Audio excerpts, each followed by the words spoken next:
بسم اللہ الرحمن الرحیم۔ السلام علیکم ویورز۔ حضرت شیخ احمد مجدد الافسانی، آپ کا نسب نامہ پدری 27 واسطوں سے امیر المومنین حضرت عمر فاروق رضی اللہ تعالیٰ عنہ پر منتہا ہوتا ہے۔ پس آپ فاروقی ہیں۔ آپ کے والد ماجد حضرت عبدالاحد نے عین عالم شباب میں حضرت شیخ عبدالقدوس گنگوہی سے بیعت کی۔ حضرت شیخ عبدالقدوس گنگوہی کی وفات کے بعد ان کے صاحبزادے حضرت شیخ رکن الدین نے ان کو فوائد و برکات سے مالا مال کر کے طریقہ قادریہ، چشتیہ، صابریہ، خرقہ خلافت 979 ہجری میں مرحمت فرمایا۔ انہوں نے حضرت شاہ کمال سے سلوک طریقہ قادریہ طے کیا۔ آپ کی ولادت کے متعلق پیشین گوئیاں: حضرت غوث العظم میرا محی الدین جیلانی، شیخ عبدالقادر، شیخ جام، حضرت داؤد قصری، حضرت خلیل اللہ بدخشی، حضرت شیخ سلیم اللہ چشتی، حضرت نظام الدین نارنولی اور حضرت شیخ عبداللہ سہروردی نے آپ کی ولادت باسعادت کی خبر لوگوں کو دی تھی۔ سرہند میں آپ نے جمعہ 14 شوال 971 ہجری کو اپنے جمال جہاں سے اس عالم کو روشن کیا۔ آپ کی ولادت کے بعد آپ کے والد ماجد نے سرور عالم صلی اللہ علیہ وسلم کو دیکھا، حضور تشریف لائے اور آپ کے کانوں میں اذان و تکبیر کہی۔ حضرت شیخ عبدالقدوس گنگوہی کے خلیفہ شیخ عبدالعزیز اس وقت سرہند میں مقیم تھے۔ انہوں نے ملائک کو دیکھا، سب آپ کے فضائل کی بیان کرنے میں مصروف ہیں۔ آپ کا نام احمد ہے، لقب بدر الدین ہے، کنیت ابو البرکات ہے۔ مجدد الافسانی کہلانے کی وجہ تسمیہ: آپ کے مجدد الافسانی کہلانے کی وجہ تسمیہ یہ ہے، آپ کے متعلق کہا جاتا ہے کہ آپ دین کو نئے سرے سے تازگی بخشنے والے ہیں۔ آپ کے 6 بھائی تھے۔ آپ مختون پیدا ہوئے تھے، بچوں کی طرح روتے نہیں تھے۔ آپ بدن پر کپڑا کبھی ناپاک نہیں ہوتا تھا۔ آپ کو کسی نے برہنہ نہیں دیکھا تھا۔ ابھی آپ دودھ پیتے ہی تھے کہ بیمار ہو گئے۔ آپ کے والد ماجد نے حضرت شاہ کمال آپ کی علالت کی اطلاع دی اور ان کو اپنے گھر لائے۔ حضرت شاہ کمال نے آپ کو دیکھا، گود میں لیا، آپ کے متعلق فرمایا: اللہ تعالیٰ اس کی عمر دراز کرے، یہ عالم باعمل عارف کامل ہوگا اور بہت سے بزرگ آپ اور مجھ جیسے اس کے دامن عافیت میں تربیت سے مستفید ہوں گے۔ تا قیامت اس کا نور روشن رہے گا۔ اکثر اولیاء امت اس کی ولادت باسعادت کی خبر دے گئے ہیں۔ حضرت شاہ کمال کتھیلی نے اپنی زبان آپ کے منہ میں دے دی، آپ نے اس کو چوسنا شروع کر دیا۔ حضرت کمال کتھیلی خوشی کی حالت میں فرمایا: ہمارے طریقہ قادریہ کی تو تمام نعمت اس کو پہنچ گئی۔ آپ کی ابتدائی تعلیم و تربیت آپ کے والد ماجد کے سایہ عاطفت میں ہوئی۔ آپ نے بہت جلد قرآن شریف حفظ کر لیا۔ اس کے بعد علم ظاہری کی تحصیل اپنے والد سے شروع کی۔ بہت سی درسی کتب پڑھ کر جلدی فارغ ہوئے، پھر مولانا کمال کے پاس سیالکوٹ گئے، ان سے کچھ کتابیں پڑھی۔ 17 سال کی عمر میں فارغ التحصیل ہو کر مسند ہدایت پر رونق افروز ہوئے۔ بہت دور سے طلباء آپ کی خدمت میں آنے لگے۔ آپ کا حلقہ حدیث تفسیر روز بروز وسیع ہوتا چلا گیا۔ آپ 2 مرتبہ آگرہ تشریف لے گئے، ابو الفضل فیضی سے ملے، آپ نے ان کو رشد و ہدایت اور تلقین فرمائی۔ آپ کے والد نے 17 رجب 100 ہجری کو بعمر 80 سال داعی اجل کو لبیک کہا۔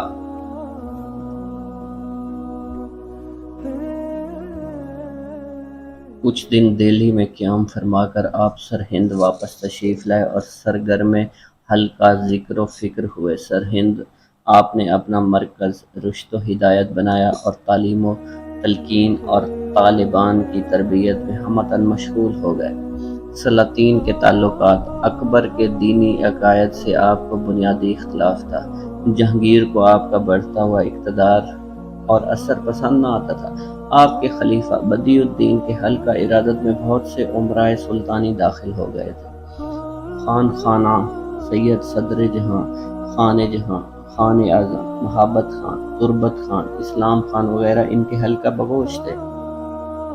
بادشاہ نے اپنے وزیر اعظم آصف خان کی رائے پسند کرتے ہوئے ان امراء کو جو آپ سے عقیدت رکھتے تھے دور دراز تقرر کر کے بھیج دیا۔ بادشاہ نے ایک فرمان سرہند کے حاکم کے نام روانہ کیا، جس میں آپ سے ملاقات کا اشتیاق ظاہر کیا اور آپ کو دربار میں آنے کی دعوت تھی۔ آپ نے دعوت قبول فرمائی۔ آپ جب شاہی دربار میں تشریف لائے تو آپ آئین دربار کی پابندی نہ کی، نہ بادشاہ کو سلام کیا، نہ سجدہ۔ درباریوں کو یہ حالت دیکھ کر ہوئی، آپ نے درباریوں کو حیرت زدہ دیکھ کر فرمایا، اس وقت تک یہ پیشانی غیر اللہ کے لیے نہیں جھکی اور نہ آئندہ امید ہے۔ بادشاہ کو یہ بات ناگوار گزری۔ وزیر نے مشورہ دیا کہ آپ کی نظر بند کر دیا جائے۔ چنانچہ آپ کو گوالیار کے قلعہ میں نظر بند کر دیا گیا۔ آپ نے خندہ پیشانی سے قید و بند کی صعوبتیں برداشت کی اور اپنے خلفاء، مریدین، معتقدین کو نصیحت فرمائی وہ کسی قسم کی شورش نہ کرے۔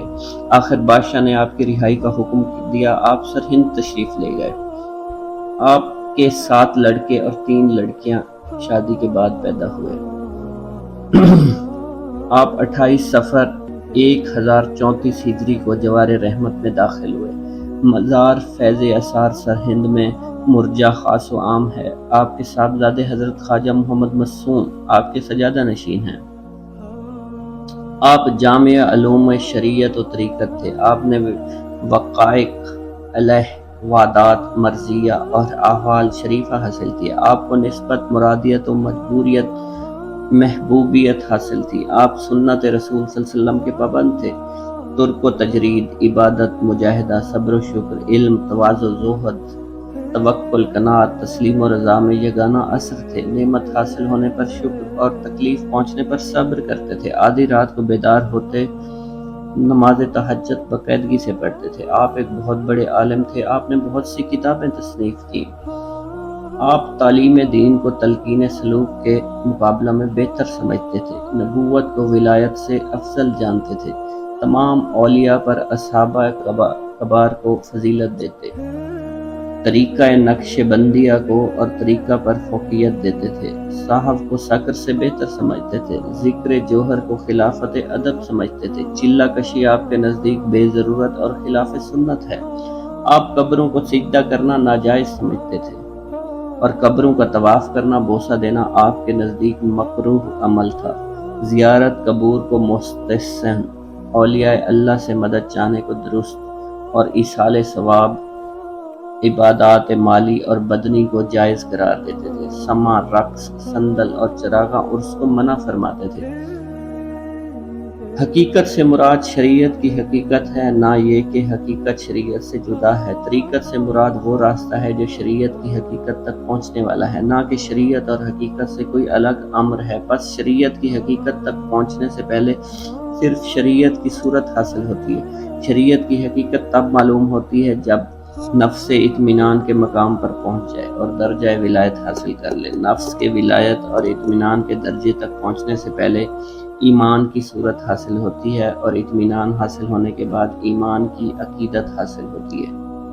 آپ فرماتے ہیں طالب کو چاہیے اندرونی و بیرونی باطل معبودوں کی نفی کی کوشش کرے، حقیقت کے اثبات کے لیے جو کچھ اس کے وہم خیال میں آئے اسے بھی برطرف کرے، صرف کے اثبات کے لیے جو کچھ اس کے وہم و خیال میں آئے اسے بھی برطرف کرے، صرف اس کی موجودیت پر اکتفا کرے، اگرچہ اس مکان میں موجود کی بھی کوئی گنجائش نہیں، اسے وجود کے علاوہ تلاش کرنا چاہیے۔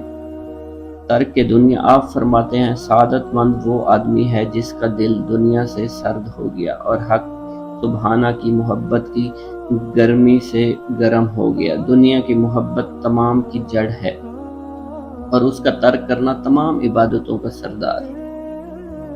اقوال، یہ کس قدر بڑی نعمت ہے کہ اللہ تعالیٰ اپنے بندوں کو جوانی میں توبہ کی توفیق عطا فرمائے اور استقامت بخشے۔ فرصت، صحت اور فراغت کو غنیمت جاننا چاہیے اور ہمہ وقت ذکر الہی میں مشغول رہنا چاہیے۔ طریقہ ایثار یعنی غیر کی حاجت کو اپنی حاجت پر مقدم رکھنا۔ انسان مرکب ہے، عالم خلق ہے جو اس کا ظاہر ہے اور عالم امر سے جو اس کا باطن ہے۔ کام کا مدار دل پر ہے، اگر دل حق تعالیٰ کے غیر سے گرفتار ہے تو خراب ابتر ہے، صرف ظاہری عمل اور رسمی عبادتوں سے کچھ نہیں ہو سکتا۔ آپ کے مریدین کا ایک واقعہ ہے کہ اس کو ایک دن شیر نے جنگل میں گھیر لیا۔ اس نے آپ کو یاد کیا، آپ سے امداد چاہیے، آپ وہیں ظاہر ہوئے، عصا ہاتھ میں تھا، آپ نے شیر کو بھگا دیا، پھر غائب ہو گئے۔ اس کے ساتھیوں نے اس شخص سے پوچھا یہ کون بزرگ تھے جو عصا لیے ہوئے آئے اور شیر کو بھگا دیا؟ اس شخص نے ان کو بتایا کہ وہ اس کے پیر و مرشد حضرت امام ربانی مجدد الافسانی رحمت اللہ علیہ تھے۔ آپ نے اپنی وفات سے قبل اپنی وفات کے متعلق لوگوں کو آگاہ کر دیا تھا، وقت تک دے دیا تھا، گوالیار کے قلعہ میں اپنی نظر بندی کے متعلق فرما دیا تھا۔ ایک جزامی آپ کی خدمت میں حاضر ہوا، دعا کا طالب ہوا، آپ نے اس کی طرف توجہ فرمائی اور وہ اسی وقت اچھا بہتر ہو گیا۔ ایک درویش نے آپ کی خدمت میں آ کر عرض کیا حج بیت اللہ کا ارادہ ہے، آپ نے کچھ فرمایا؟ سوچا اور فرمایا تو عرفات میں نظر نہیں آتا۔ اس درویش نے انتہائی کوشش کی لیکن وہ نہ جا سکا۔